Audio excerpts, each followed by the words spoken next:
Assalamualaikum warahmatullahi wabarakatuh. Kami dari kelompok 3 di sini akan mempresentasikan hasil diskusi kami mengenai Attention Deficit Hyperactivity Disorder atau ADHD. Kami mengatakan ada Rizky Amelia dengan nomor rekening NIM 075, ada Siva Fauzia dengan nomor rekening NIM 082, ada Putri Wahyu dengan nomor rekening NIM 085, ada Tiara Sutia dengan nomor rekening NIM 088, ada Paramita Siti dengan nomor rekening NIM 098, dan ada Anissa Ramadhani dengan nomor rekening NIM 108. Di sini pertama ada definisi. Jadi ADHD atau Attention Deficit Hyperactivity Disorder adalah gangguan neurobiologis yang mempengaruhi fungsi otak sehingga menyebabkan seseorang sulit memusatkan perhatiannya, di mana seseorang itu hyperaktif dan impulsif. ADHD biasanya terdeteksi pada masa kanak-kanak dan dapat berlanjut hingga dewasa. Baik, selanjutnya itu ada subtipe ADHD. Yang pertama yaitu dominan hiperaktif impulsif. Tipe ini biasanya muncul dengan masalah hiperaktivitas bersamaan dengan perilaku impulsif. Yang kedua yaitu dominan intentif, yaitu tipe ini memiliki ciri sulit untuk menaruh perhatian penuh pada satu hal dalam satu waktu. Anak-anak dengan kondisi ini cenderung tidak bisa memperhatikan dengan baik. Yang terakhir yaitu kombinasi hiperaktif, impulsif, dan inatentif. Jenis ini menunjukkan ciri hiperaktif, impulsif, dan tidak dapat memperhatikan dengan baik. Yang selanjutnya di sini ada ciri-ciri ADHD.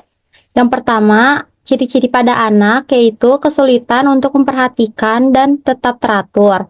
Memiliki kegelisahan yang berlebihan, mempunyai masalah dengan pengendalian diri atau perilaku impulsif.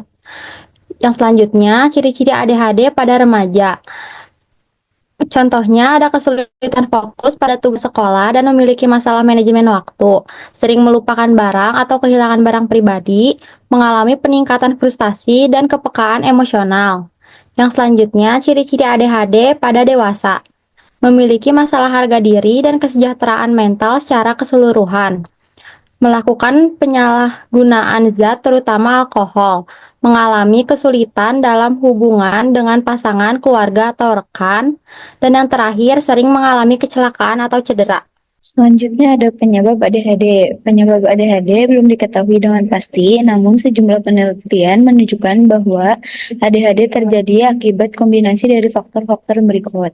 Yang pertama ada keturunan atau faktor genetik, yaitu memiliki ibu, ayah, atau saudara kandung yang menderita ADHD atau gangguan mental lain.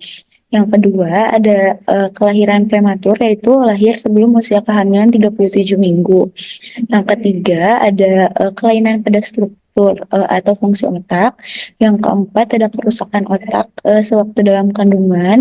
Yang kelima ada paparan racun dari lingkungan sewaktu masa kanak-kanak, misalnya paparan timbal dari cat.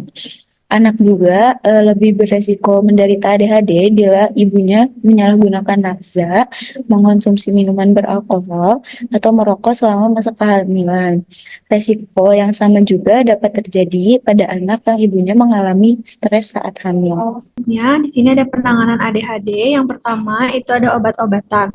Obat yang umum diberikan pada anak ADHD adalah methylphenidate.